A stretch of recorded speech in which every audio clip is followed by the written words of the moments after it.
Joshua accidentally angered the witch, and she cursed him so he may never find a wife. 20 years later, Joshua invites her to his and Paul's wedding, just to see her reaction. When Hilda received an invitation in the mail in Joshua's name, she thought it was a joke. A wedding invitation. It's not possible, she said to herself. I cursed this brat. To be honest, he was no longer a brat, he was a grown 35-year-old man, but it was still shocking. Hilda remembered perfectly the day she cursed Joshua. He was 15, on Halloween. One of the many brats who played pranks around the house, but he went too far to impress his silly girlfriend at the time. But he went too far by cutting her roses, which had been winners 12 years in a row in the regional flower contest. Those roses were like her children. The only reason she didn't curse him to death was because no one knew she was a witch. Poor Joshua sure thought he was playing a prank on the local old lady.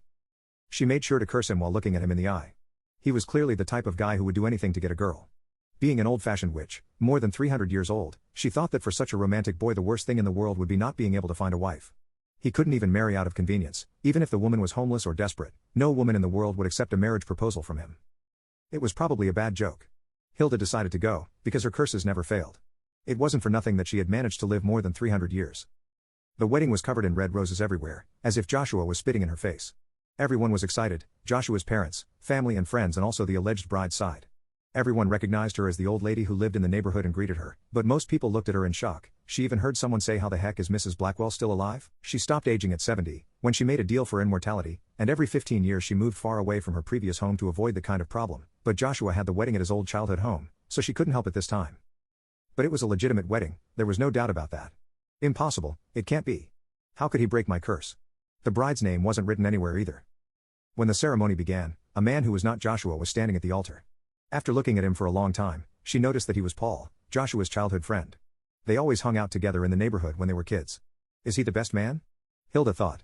She had been to many weddings in her life, but she never saw the best man standing at the altar. Usually the groom would stand there to watch the bride walking down. Then Joshua arrived, wearing a white tux. Weird, Hilda thought, waiting to see the bride. The ceremony began and the bride hadn't yet arrived.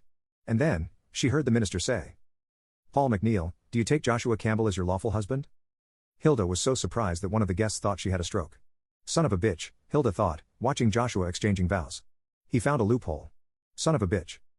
Hilda knew about men who loved men, and was aware on the news that men could marry each other. She herself married a sorcerer friend around 1890 as a cover so that no one would know about his male lover. But she never thought that Joshua would go to that extent just to annoy her. He went too far just to see my face. How evil of him. She thought, angry and red with annoyance. Some guests looked at her dirty because of her expression, and one of Joshua's friends called her homophobic after the ceremony ended, but she ignored her. During the wedding party, Joshua approached her. "Thanks for coming, Mrs. Blackwell.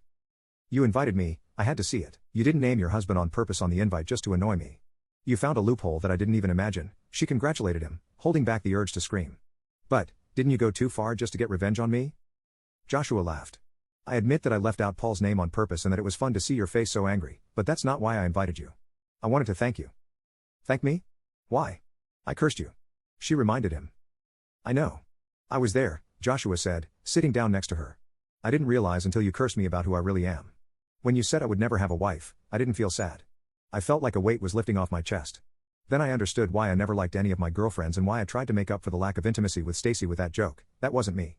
After you moved, I decided to be honest with myself. I came out, I confessed my feelings to Paul, and now here we are.